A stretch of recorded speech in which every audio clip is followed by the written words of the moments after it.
Hey everyone, this is Jenny Gary, the East Bay Trainer, and I am here in the frozen food section, and I am here to teach you about getting yourself some frozen chicken tenders.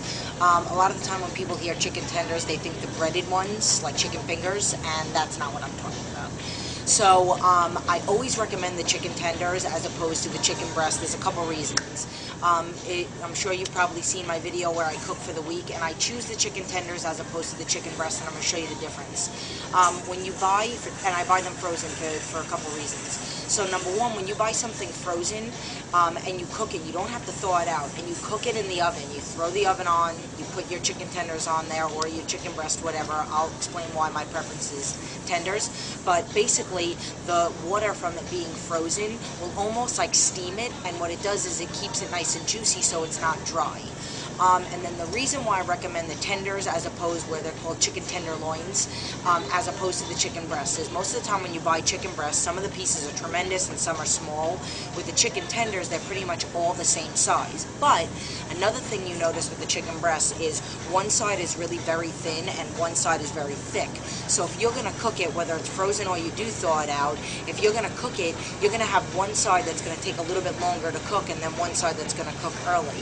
So you'll have one side that's a little dry and one side that's going to be almost cooked. So what you want to do is, I always recommend the chicken tenders because they're small. They take less time to cook, and basically you throw them in the oven and they maybe 20 minutes, half an hour, and they're all cooked consistently. So you don't.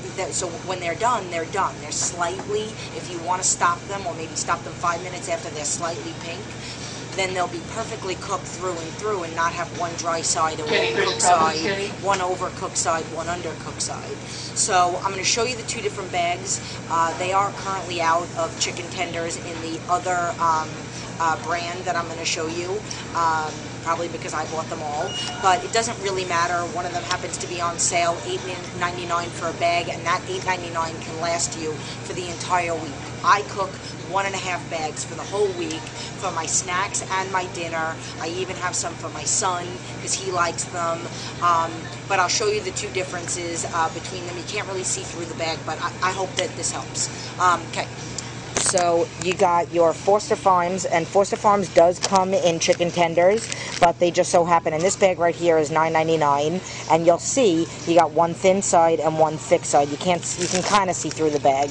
And then over here you got, this is the chicken tenderloin. So I'm going to try and flip over the bag and see if you can see through it, which you really can't. Maybe you could see through the bottom. They're just like little small, like see there's one right there. So they're like little pieces. So maybe two of them will add up to about 4 ounces, but that's it. Boneless, skinless chicken tenderloins. This bag right here, it could last you a week. And this bag is $8.99. So when we go out to dinner and we spend so much money on food going out, and I talk about pre-planning for the week, you got dinner right there, and you buy yourself a frozen bag of vegetables, and boom, you're perfect. You got $8.99 for a whole week's worth of dinners, when you would go out to eat and maybe spend $12 on one meal. So I hope this one helped. Chicken tenders, not chicken fingers, non-breaded, consistency. You get yourself 2 little chicken tenders or 3 chicken tenders, and that's perfect serving. You can weigh your food out. I encourage it in the beginning. It's a learning process. So I hope that this helped. Look forward to more videos. Leave your comments below so I know what else you guys are looking for and how I can help. We really want to provide the most information that we possibly can to you guys, because we want to change the world. So I hope this helped. Leave your comments below and look forward to another video. Okay, thanks. Bye.